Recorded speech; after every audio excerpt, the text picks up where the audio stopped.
All right, so NFThub in short is a product hunt for NFTs, which is I'm sure some people aren't familiar with product hunt. It's basically just like a whole blockchain agnostic, community curated directory of all things non-fungible. And I started making it simply because I could very well use it. Like I've been like full time in the NFT space for about a year now, and like it was getting hard to keep up with 6 months ago before like the past couple months when NFTs started really blowing up. So something to simplify it seemed very useful. I'll have to pause this a couple times because it's a lot of text.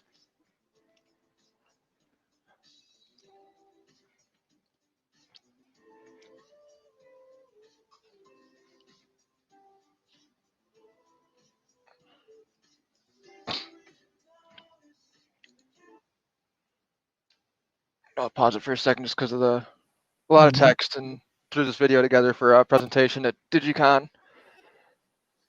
There's pretty much endless potential use cases for NFTs that we're like just starting to explore.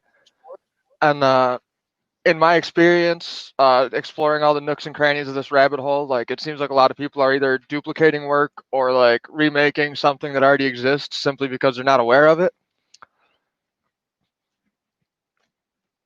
And I have a background in web design and SEO and digital marketing and stuff. So as much as I don't like to do those things very much, like I do recognize that like a lot of these really cool projects that people have, like, and really cool ideas, just like don't get the visibility that they should because of lack of SEO or lack of marketing. So I figure put it all under one roof, and Google will absolutely love it.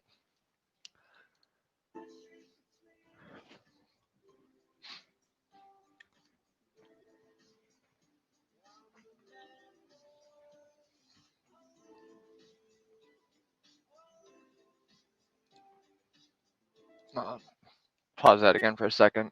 Uh, yeah, like there's DApp Radar and DApp.com and whatever other DApp tracking websites, but those are like that's all DApps, like a lot of gambling and a lot of stuff that's like not necessarily relevant to NFTs. And like Twitter is a ton of noise, and it's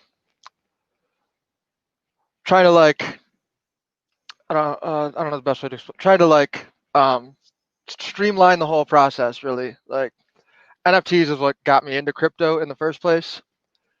So like, and the community around it is what got me to go full time. Like at this point, like I'm a year in and I'm totally bankless, and like I live on crypto. Like that all started with NFTs, and then like the whole fundamentals of decentralization and like the democratization of the whole media industry. Like it's something I'm super passionate about.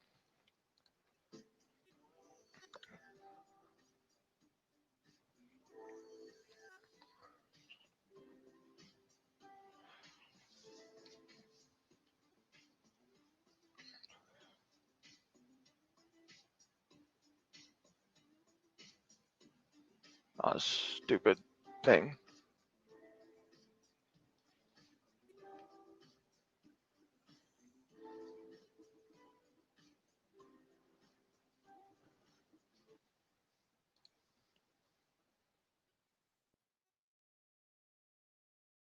Yeah, so that's that.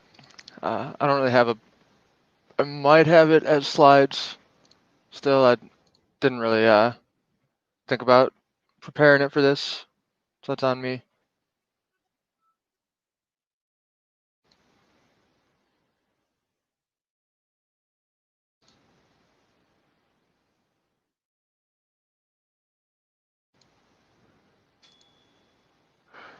Guess that's that. If anybody's got questions, happy to answer them.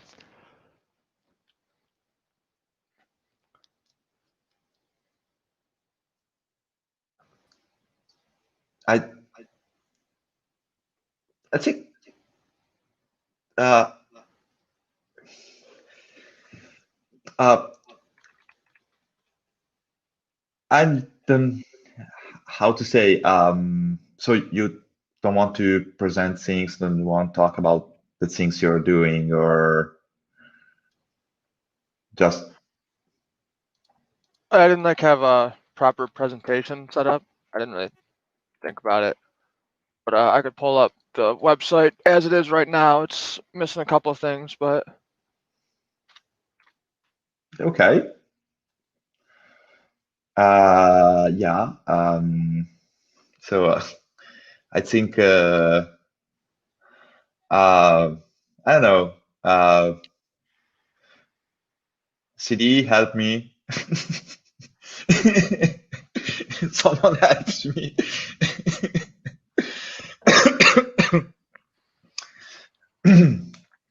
CD, you're muted. Yeah, CD is muted. But Sorry. You know, what is NFThub? Like in a really simple way.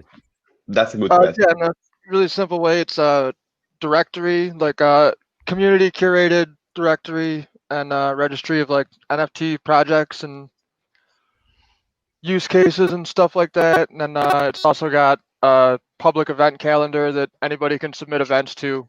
It's got its own like little social media thing. A few different like integrated tools for NFT related things. Like I don't know if you guys have seen the NFT scribe that Conlan made. I'm not sure. Common, the hip hop artist. No, Conlan, the founder of Async Art. Okay, tell me about it. Async art. Tell me about. Async Art's I've read whole about it, but whole different rabbit hole to jump down. That's programmable art basically. Like, so the best example is probably the first example. The First Supper was a collaboration between, I want to say, 22 crypto artists, and like what's known as the master, which is like the full artwork, is affected by changes to any of the separate layers. It's like there's 20 something of that all have like can be changed by the owners between different states, and like each one's a separate NFT. Like, Async Art's pretty wild. It's interesting that the idea of NFT, it's a non-fungible token. So it's a unique piece on the Ethereum server. So everybody's adding to this one NFT. Like 20 different artists are editing one token. I'm not sure how it works exactly. So for Async Art, like there's one token that's like like it's considered the master, where like it's hard to explain. Sure. But yeah, I can pull this up real quick.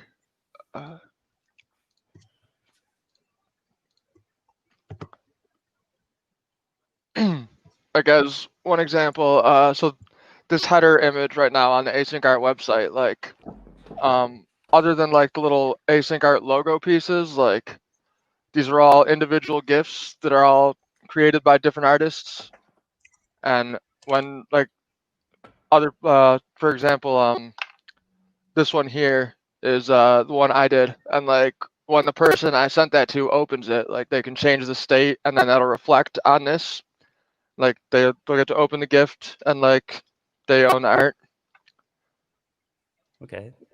Then just as an example, let me find one of these. It's not crazy to try and explain. Okay, so on the subject of crazy to explain, I kind of want to ask you what you think about this idea, just explaining to new artists that aren't involved in crypto and don't know what non-fungible versus fungible means, and the whole idea of tokens just being scary. How do you think that they get involved? What do you think we do to get more people over that fear of the blockchain into the art world?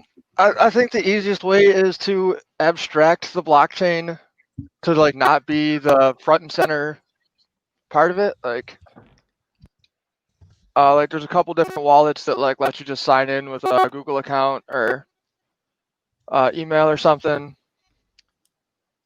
and then like I think just like explaining it as verifiable, like provably scarce digital art is like probably less scary than like, oh, it's Bitcoin. Like, well, I mean, we know it's not Bitcoin, but like you say blockchain, and a lot of people immediately think Bitcoin,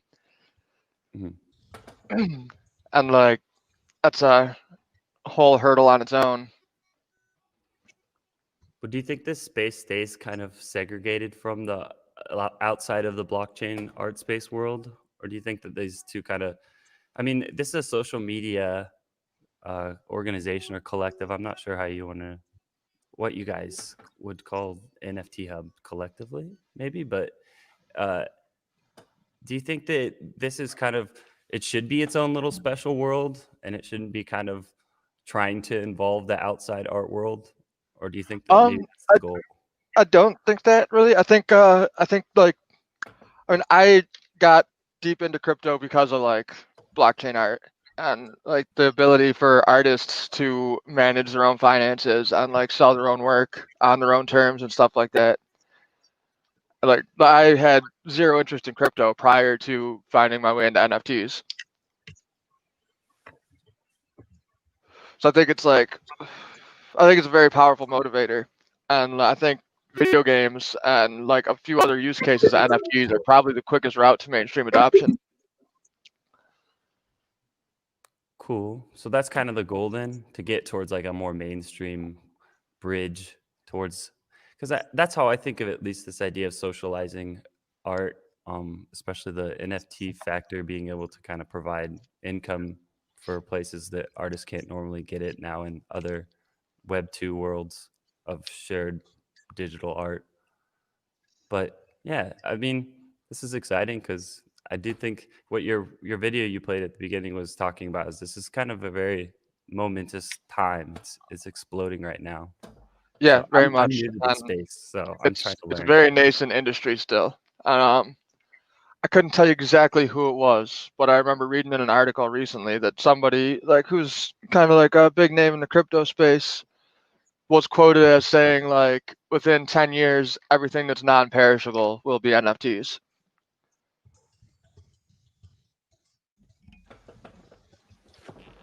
You can see there on the page you've got up that coming soon is DAO governance. You've deployed as a DFO, haven't you? Correct. Just has not been like distributed at all because like, this isn't live yet, so we haven't given the tokens out to anybody. Mm-hmm. But it'll be immediately available. Did you deploy as a DFO for any particular reason? Given that its governance structure is quite different to the DAO governance structure. Primarily because like it's all on chain, and like having looked through DFO Hub and like the ETH item standard and like the fact that DFO Hub is a DFO, like it all just seemed pretty innovative. Like you guys are always doing pretty cool stuff, so seemed like a good option to be a part of. For sure. Cool. So I think we can start with the Discord questions. So because there are some questions on Discord for this thing. Give me a sec.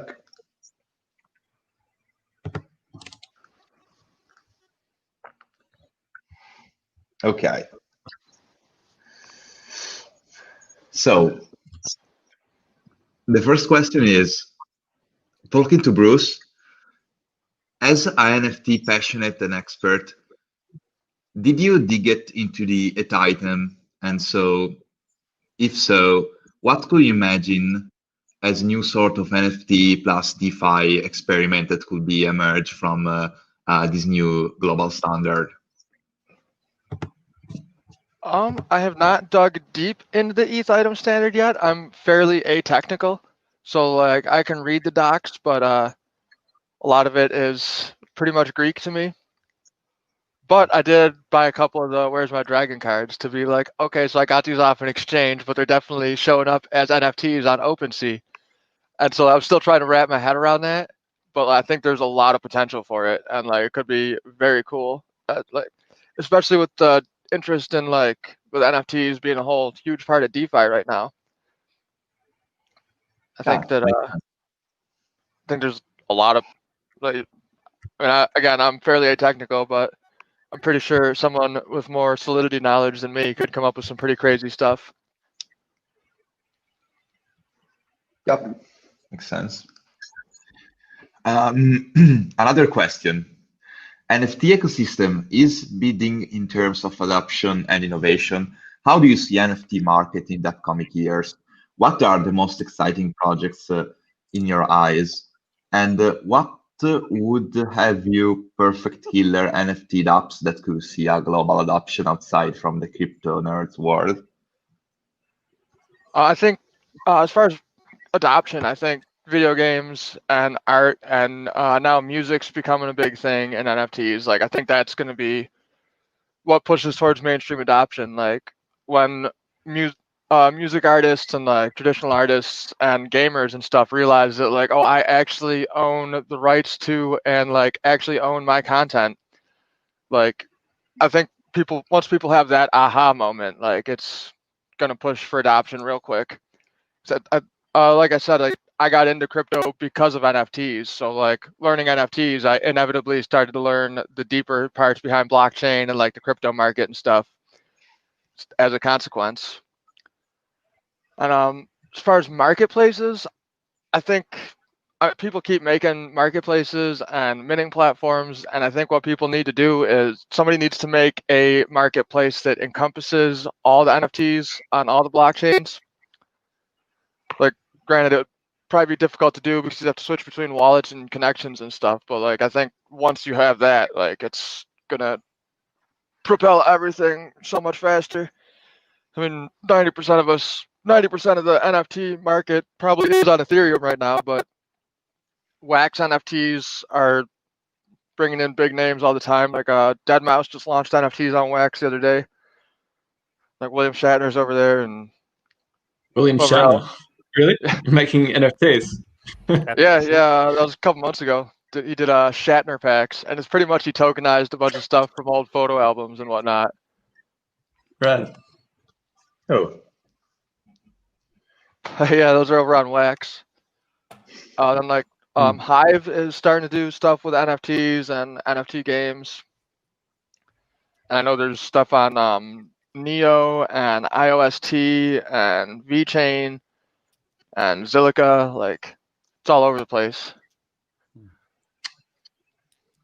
Is there anyone else trying to do what NFThub aims to, which is act as an interchain NFT hub? Not that I've seen. If there were, I'd probably happily hand it off and tip my hat to them. Like, please make this faster than I can because I need to use it. So is that kind of the purpose, is to socially connect all the various platforms that NFTs are on? Because it's like that's part of it. And then also like just to make it simpler for people that like for like collectors and artists and stuff like that, and people making new NFT stuff, like to find the projects that already exist and what's not already existent, and like bring people together. Part of the mission statement is to bring together the best and brightest and most creative of Web3 to foster innovation and collaboration. The more connected everything is, the simpler, like the faster we build cool things and more easy it is to collaborate instead of trying to like find somebody to work on something with you. Like, oh, I want to make this. It's like, oh, I want to make that too. Let's do it. Cool. I think we've got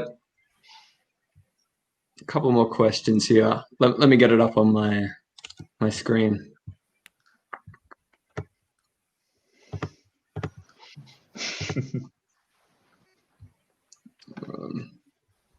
Okay. Peter H.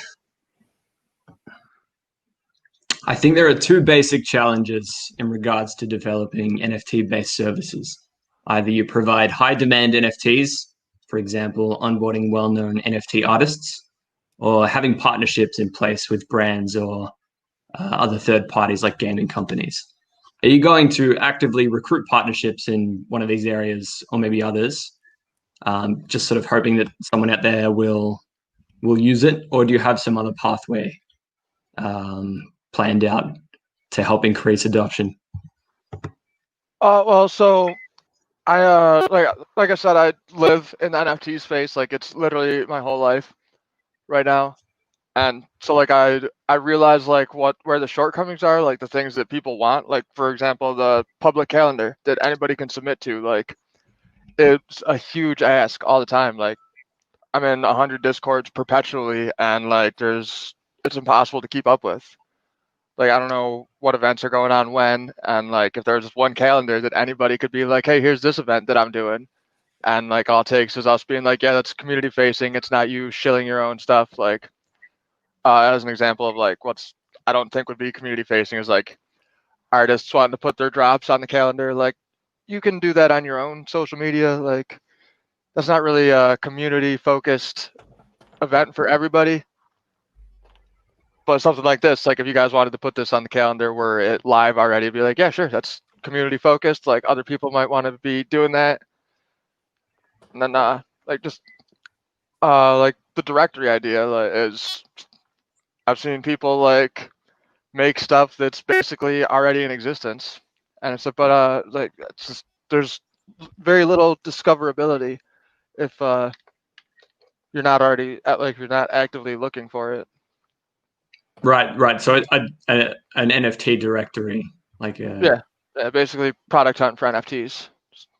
and that would help people see if there's already work in their area to prevent them from like wasting time creating the exact same thing, or helping them create a more competitive product or something like that. Correct. And then Yeah. we Okay. do have a bunch of partnerships in the works with a couple of them that I can say something about because they're like confirmed is Zero Utility Token. We integrated their NFT bulk send tool right into it. Blockchain Art Exchange, Mintable, Known Origin are all like happy to be advisors and such because like I do NFT art pretty much as a job, like full time. So kind of everywhere in that space, and like a lot of So it. you create your own art and mint it as NFTs. Mm-hmm. Yeah. Yeah, so that's Is that how? the idea for this all came about from like I'm in the NFT space constantly. Like I'm an artist for like how I make my living, and I collect NFTs pretty enthusiastically when I can afford to. So is that visual art, or I you're do a a few different musician? things. I sometimes make music. I don't think it's my best talent, but it's mostly visual art. But I also do a little bit of music, and then like I've been wanting to toy around with like data visualization and make art based on like information. I think that's cool. Mhm. I think Ponzu knows one or two things about Audible NFTs. Oh, I'd like to. Well, I think that's kind of the interesting thing about these musicians getting involved in the space. Kind of, I don't know how NFTs function as shareable songs. It's kind of a weird thing, like a problem to solve. Or what's the point of an NFT? Like, do you want to own a single song? But I don't know. Just different ways, though. I think artists are coming up with unique ideas on how to tokenize their work. So there's definitely different theories on or experiments to play out on how to share music. But I think that's what brought me really into the NFT art world. Is really exciting to me is because as a musician, I find this kind of to be a more compelling place to want to share my work. There's always like a small collective of people that you could probably get a lot further with sharing your music than trying to break through the algorithms on Web2 platforms like Spotify playlists or something. Like there's no connect there. So when you share something, it becomes like a lot more meaningful as the artist. You don't just see a number go up on the screen. You actually, have like a transaction in place with somebody that has more meaning to it. So that's where I see the space being really intriguing personally, but I don't know the best methods yet. I don't know how to do what it takes to like be a Web3 musician in a successful way yet. So hearing about big artists coming into the space is cool because I'm sure that it'll just grab headlines and make more people look at the problems that exist. Mm-hmm. Yeah, there's a few different Web3 based music platforms. There's Audius, which is really good. Like I don't know if you've been on that at all.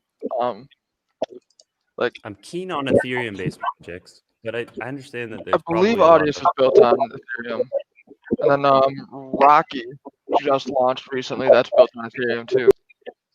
And like they pay you, like you get paid per play or whatever. Like I think that people can tip you. And there's Emanate on EOS. And then a lot of like the large art minting platforms or places like Rarible or whatever. Like you can mint songs, like add a MP3 or MP4 to the NFTs. Like they've all been upgrading pretty steadily, fairly recently to allow that. Yeah, Do you think? oh, Sorry, Constantine, go ahead. I was just gonna say I haven't used any of these personally. I've seen them, but I'm just not sure what speaks to me. I think the idea of what's cool about what DFOs and Eth items can do is that I don't know. There's something new here. There's something cool that we can do with Eth items that I'm looking at. So that's where I'm interested in personally trying something new. But I do feel like it's an unanswered problem. Kind of like the best way to share music. These platforms are cool, but a lot of them seem to recreate. They kind of look like SoundCloud, or they kind of look like Bandcamp or something maybe. And I don't know. I think at the end of the day, if somebody else is like a centralized third party that owns your music or holds onto it in some ways, it's going to capture the same problems with the way that they monetize and distribute music now. So I could be, just unresearched in these projects and what they're pulling off. So I'm definitely going to look into it more. But again, that's a list of stuff. So I'll be like doing some Googling later. But sorry, CD. I think I'm gonna put this comment back up because it was kind of what spurred my thought.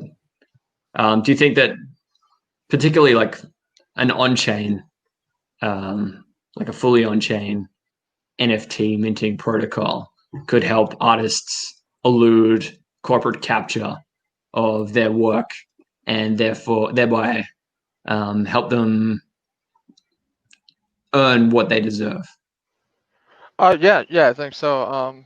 I think that's sort of how Rocky's set up. I think per play, like you earn whatever their token is, and then I know Audius, like they give out their token based on like how much you use the platform. I'm not sure exactly how that's split up with uploads or listens or plays of your music, but like I think I think music is and like the music industry, especially with like this huge boost in like Spotify usage and stuff through the pandemic and whatnot. I think we're going to see a lot more music artists coming over to blockchain and NFTs as like being as a way to secure their rights to their music and like their royalties and stuff like that. Oh, for sure. I think that's like a huge thing is that, I mean, you click agree, click wrap agreements to sign away your stuff just to, I don't know, make just like a login name for Spotify. You're going to sign away a ton of rights, even just they're going to collect data on what music you click into playlists and share on, and then they use that to then build ad walls against you. So the whole thing Yeah. kind of, I'm looking forward to this way that we can use the freedom of metadata being completely customizable on chain, but also just open source protocols. You can fork it and make your own version of it that you own, and you can own your shit. That's like, people want to at least be able to have control and say over that stuff. And I feel like if you want to make it big now, you have to use, say, Spotify. And if you want to have like a breakthrough, you have to play the game. You have to sign the agreements. You have to agree to whatever their terms are. And they're ultimately like really bad terms. Like, Yeah, I think really I think lucky or we're something. very close to a tipping point towards like self-sovereignty and respect of privacy and stuff like that. Like, I mean, we're already past that point, but like we're sitting here talking about Web3 and NFTs, so we had that aha moment. But I think people are really starting to wake up to that stuff. Like, I think 2020, as bad as it's been for everybody, at the same time, I think it's been really good in a lot of ways. I think we've seen a lot of innovation and a lot of like people waking up this year. Yeah, I do think it's a momentous, like the shift that took place all across the world is like has all these different weird things that are just setting off now because of it, and like it can trickle all the way down to, I don't know, in the art space. It's really good for musicians for some reason that they can now like reinvent the wheel and like destroy the system and restart it from this new Web3 world just because there's actually enough social attention on it because they have to be. Everyone's sitting at home. Pretty much. You can't Yeah, go on yeah, tour. I You very much agree. can't sell merch on tour when you can't get tickets sales. That's like a giant source of revenue for a lot of musicians because they don't make it in advertising revenue on Web2 stuff. So Right. Hmm. I think over the next couple, like next 6 months to a year too, I think we're going to start seeing a lot of musicians and like concerts pop up and stuff like Somnium Space and Crypto Voxels and things like that. And yeah. like I think we're going to see a lot of people selling like in-game wearables of like their brand and stuff like that. And I think it's going to be really cool. Oh yeah.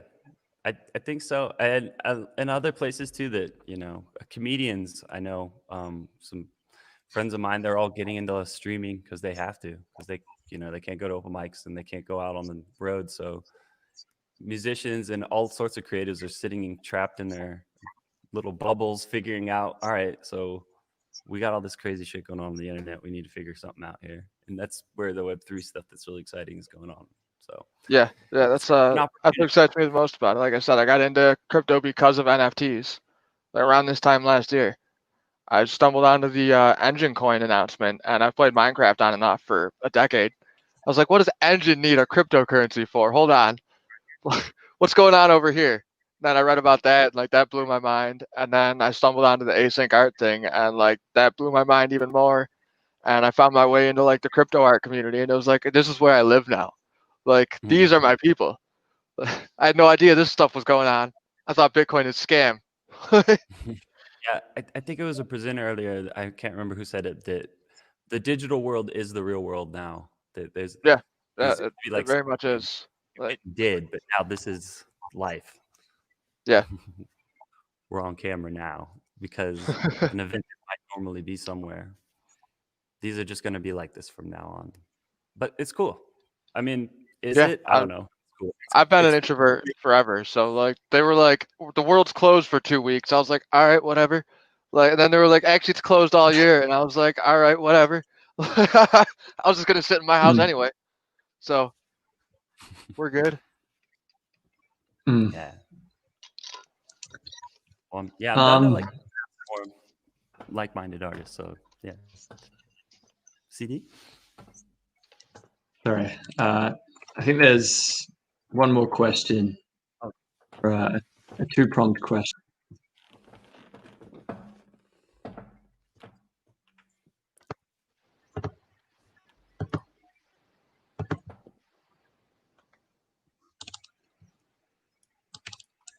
Okay, from Shadir. Shadir wonders, what is the value of NFT art? Should he put it on his home screen? What is its value beyond it being a unique token? I mean, that's the same as any art, really. Like, what's the value beyond its unique art? It's all Mm. it's all perspective, really. Like, Mhm. I've bought art for like way cheaper than I thought it should be priced, like because I think it's incredible art, but like somebody else might think it sucks. I think a banana Mm. duct taped to a wall is dumb as hell, but somebody thought it was worth 200 grand. So that comes down to perspective. Like, and yeah, you could screenshot it and put it in your desktop, but like you don't own it. Like, I could take a picture of the Mona Lisa, put it on my desktop, and I don't own that art. Yeah, yeah. It's funny. Like, you read people saying, "Why can't I just like copy Oh yeah, and there's paste the an whole like, NFT but I and could save write the any JPEG?" copy paste. Like, yeah, you can, but that's not the authentic thing. Like, and that's the whole thing that blockchain does for digital art. It takes that like, okay, but that's a replication, and like actually makes that provable. Like, I'm like if you don't own that NFT, like I can prove that because of its like its soul lives on the blockchain as like its metadata and its transaction hash and like its birth address and stuff like that. Like I can prove that digital art is authentic and is mine. Yeah. Do you think that you know, copying the Mona Lisa as like a physical piece of art is a little bit more difficult than, you know, saving an NFT Sure. as a A lot more computer file? difficult And it's also than a right-click copy, but it's yeah. also like there's people that'll tell you that the Mona Lisa in the Louvre isn't the actual legit Mona Lisa because of one of the times it was stolen, and like there's incredibly good forgeries out there right now. Like there are people that'll argue like the Louvre doesn't have the authentic Mona Lisa, but as far as anybody can tell, they do. If only they had the blockchain. But So- yeah, it's definitely yeah. See, like that's kind of the thing too. Like I can prove 100% like where my art came from. I can tell you the like if the address is correct and the time it was minted is correct. Like I'd be like, no, that's wrong. Yeah, I think this point I kind of made earlier, though, is at least a part of it. And it depends on the kind of art you're making. So when I was talking about music and owning your rights, when you get into smart contracts and tying actual legal contract language within the transaction, you can do a lot of interesting things that you couldn't otherwise do. But the other thing that I was saying was that the transactional element, sharing your work with somebody, it adds a different layer, I think. Like you said, you can look on the blockchain and see it took place in this frozen in time statement of this exchange that took place. And whenever you're sharing your art, I don't know, it's something that it becomes a lot more unique on the blockchain. Whereas, like I said, you just go to your Spotify stats and you saw that, I don't know, maybe you got 100 plays. It didn't have the same effect as sending like 100 tokens maybe to people. Right. One's a lot more expensive, though. In the previous talk, it was about publishing articles on the blockchain using, you know, decentralized storage and front ends, I believe. And I think one of the issues that was raised was, could something like that, if used in a certain way, lead to an excess of stored data that would end up clogging the Ethereum blockchain? Do you think something like that could happen with NFTs?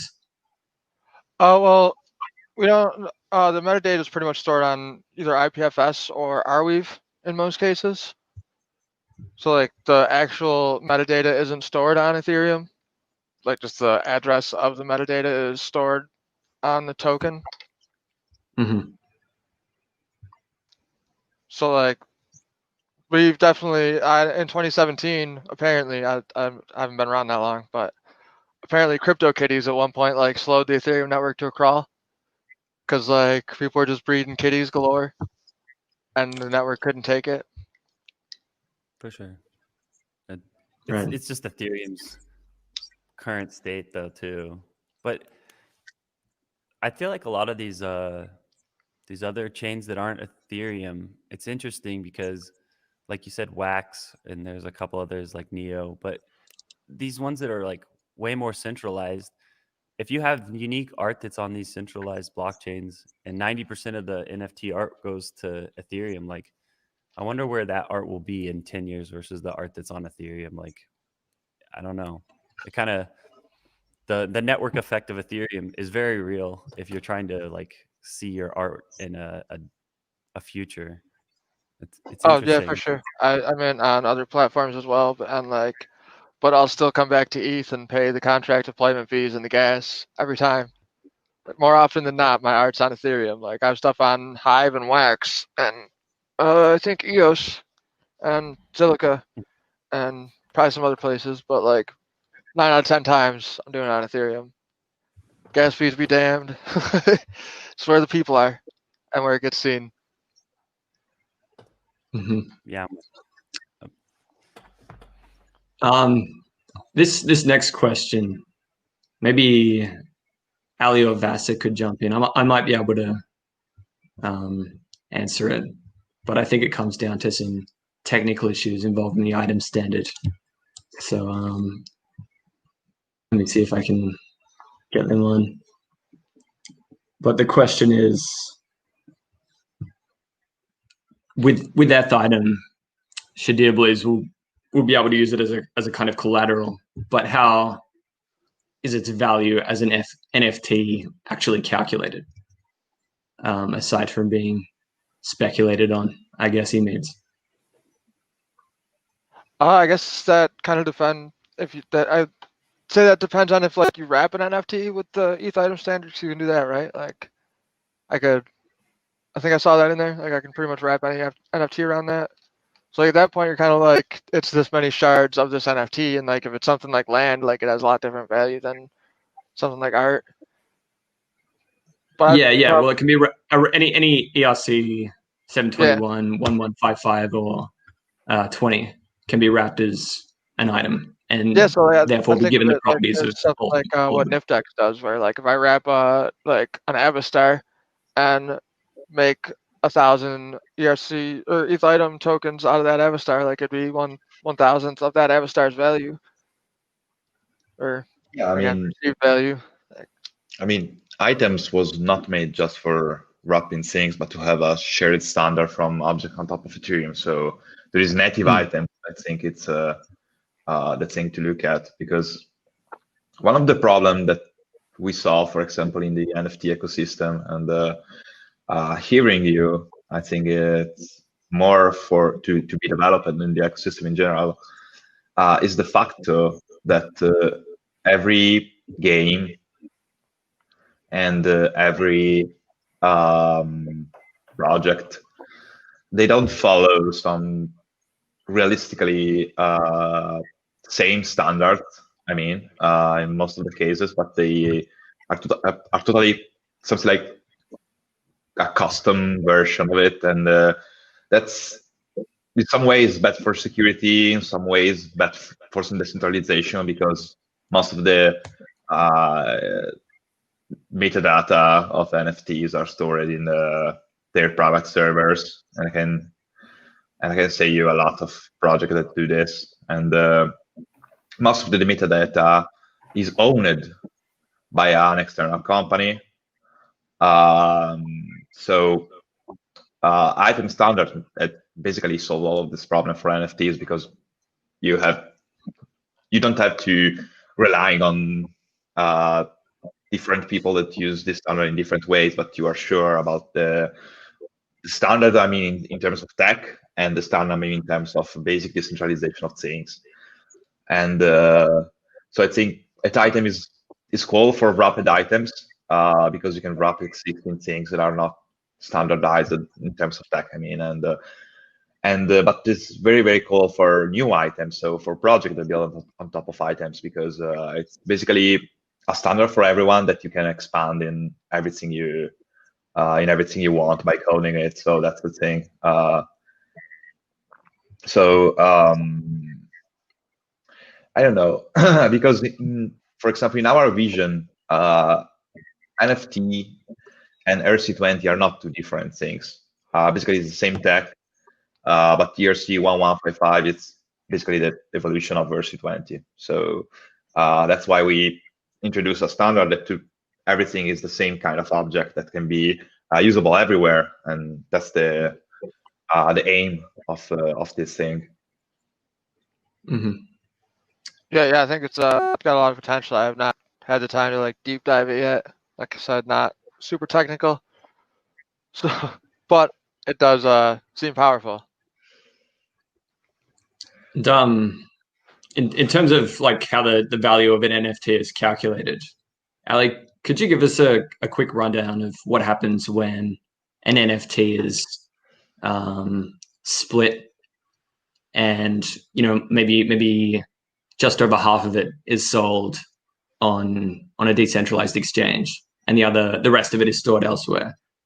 How is it how is its value maintained as it's wrapped and unwrapped as an item, if that makes sense? Okay, so that's a question for me or for Bruce? Probably you. Yeah. Okay. When you wrap into item, is the same object because the original object is locked. So it's the same object that you move differently, basically. So it's not like another version of it or something like minting it in a different way. It's like at and wet. So when you use wet, you're basically using at because you're sure that when you take the at away, you have the original at. So that's the thing. So there's no different value because if you move an object as item, or if you use an object as item, or if you use an object from the original one, I mean, in terms of the wrapped, it's the same object because it's just another way to move it, basically, in these terms. So I don't see difference in values. I don't think it makes sense. It's like I have to say, what's the difference in value from wrapped ether and ether? So it's the same thing. So right, and to be able to unwrap it and retrieve the original NFT inside the wrapped item, you need just over half of it, right? This is for unique objects. And that's because the challenge was the fact that, so if you have an item, you basically can read it in two different ways. So you can read it and you can manage it, calling it the classic ERC1155 function or the ERC20 functions. And so the thing is, if you call it in the ERC20 way, and you maybe add it on, I don't know, on Uniswap or whenever, is kind of like normal to lose some percentage of it in terms of ERC20. So it's 18 decimal in that case. And so the problem is that if you, for example, because the DeFi works in a totally different way. And so the thing is, when you wrap a unique object and you just put in a Uniswap, if you need 100% of the object, you can't come back because Uniswap sent a portion of it to a very little portion of it to the 0x00000000 wallet. And so what we figured out is the idea that for unique object, to use this object in its ERC1155 part, you need to have the 51% of it. So what does this mean? It's not a speculative things, but it's a technical things inside of it. So it's not about to. So for example, let me show an example. I have a 721, okay, and I want to wrap it into items. I don't know, because I want to set up a farming contracts with it, or I want to use it on Uniswap, for example. What does this mean? That when I use in a farming contract or in Uniswap, I'm using the ERC20 methods, not the 1155 method, because these dApps work on the ERC20 methods. And so I can use this token in the so as an NFT is one, okay, and ERC20 is one, but with 18 decimals. It's only one thing, and the only way to use this object in the 1155 version, or to develop it, to unwrap it, is to hold the 0.51 of it. And but the thing is that when you unwrap it, okay, so the 0.49 or what remained, it remained there. And when you return back, you can only mint the 0.51 of it. So it will be always as item and one object, but you can use when you have the 0.51 of it. So that's the thing. And I think it's pretty I mean, the only way to use NFTs, I mean unique object NFTs in the ERC20 space, and to become them totally interoperable without adding some, weird speculative and useless things on top of it, like minting ERC20 of it, all of these things, but to use the real object. So when you send an item, if you send the ERC20 version, or if you send the 11155 version, it's the same transaction, the same thing. So it's basically transfer this object, not transfer a different version of this object. So that's the thing. Great, thorough answer as always. I think that's all the questions we've got today. Yeah, there is an interesting question from Isolating. What number did you consider picking from the percentage? I honestly think it could also make sense to go for a higher. Yeah, that's an interesting question, but I think it's meaningless, the percentage you need to hold. Because once you use an item, you you are wrapping it into one unit, okay? And this unit have 18 decimal for the ERC20 method. But if you can, basically you can use the same maths as 61%, 71%, 99%, or whatever. But the thing is that when you know that holding 0.51 of this is equal to owning to have the permission to transfer, and so to unwrap, for example, the unit one, these rules apply for example, to the value of it or everything about this. So we do a lot of research to find this solution, and so the 51% is the more logic, because it's basically say, okay, I have the measureship of it. So that's why we choose the 51%. And but is if you think about this, it's the same thing that so basically the 51% is like 1 unit in that case. And so in terms of value, I think this can avoid some kind of speculation about it, because so basically there is a splitting in value of these things between more, and so I don't think I think there are different ways to avoid it. So we had in mind when we try to figure it out the best solution, for example, the idea that people can have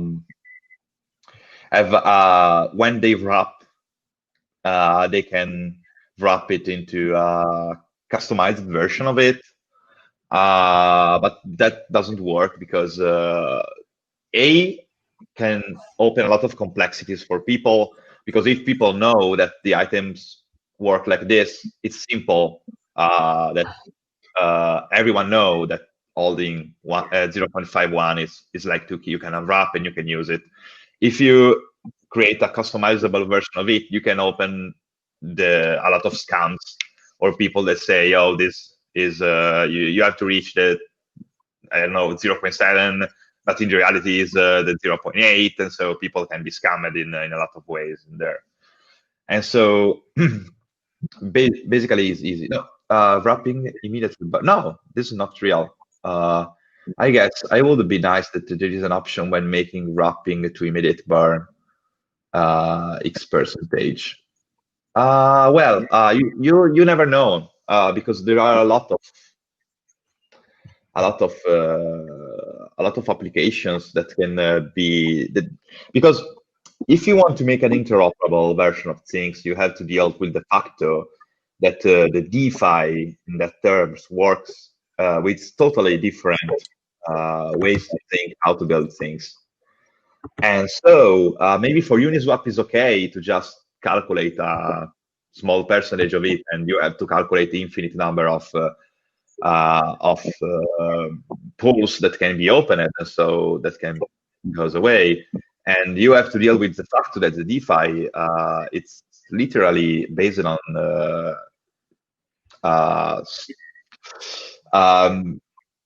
don't have problem about taking some part of it of something and put it away. So the risks about to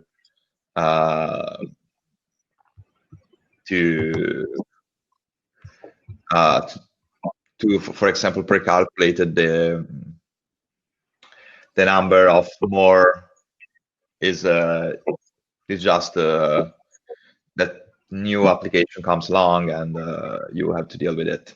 And I think it's most because when you wrap into item, you have to think about that this object is becoming 1 in 18 decimals in that case. So if you can use, so when you have this the 51, you can unwrap, but basically you don't have this 49 version. And so the version that people use when you unwrap this object will always be this 0.51. And people know that when you rewrap it, you don't have the 1, okay, but the 0.51. So that's pretty interesting deal for people because they know that if you use item, if you return to item, even if you have unwrapped it, you don't have the 100% of it. You have the number you have used to unwrap it. That could be 51% is the minimum. You can unwrap it with the 90% or so 0.9 or 0.8 and so on and so forth. And when you return, it's based you will have the same things based on that. So that's that thing. So nobody can scam anyone in this circle, and that's the most important things in my personal opinion. I don't know if I explained it as well because I'm very tired from yesterday and today, so That's all right, man. I think I followed along, and the documentation's all there for people to read. And there is an interesting things to be sure that people don't scam the protocol because, for example, in a smart contract like 1155, you can have for example, you can have different quantities. So you can have a token that have quantity 1 when you wrap into item, and contract holder can say, okay, I want to mint more. And this is solved by design because the contract know that this is a unique object, but when more object comes along, it say, okay, it's no more 1. And so I give to the wrapper just the part that they have to have, and I transform this contract from a single to a multiple wrapper. So you're sure that the system can happen in that way. Maybe think about version is not the best. I think it makes sense to go for 0.1 needed, but if a Titan gives people the option to burn an amount, it gives extra option to people, right? The problem is that when you have the 0.51, you don't know how much other people owns, and you can't burn things in other wallet. So that's a thing. And so just to be clear, when you unwrap an item and you have the 0.51, the other part of the item are not burned. They remain the wallet of people. And when you come back and you rewrap this object into item, you have only the same amount used to unwrap it. And so all the amount existing will be always 1 in that case. If you, obviously talking about the ERC20 method. And without using these things, we didn't find any solution to manage, because when we started working on items, we didn't have in mind to have unique object too. Okay, because item was designed in the beginning to hold 1155 and ERC20. Okay, so these two things.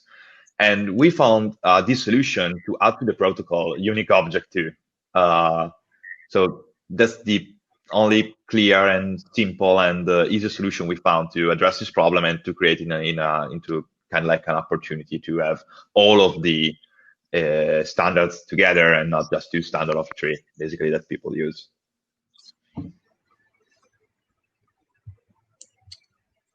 I think each item is Cool. very powerful, and I think it's going to be very utilized when more people catch wind of it.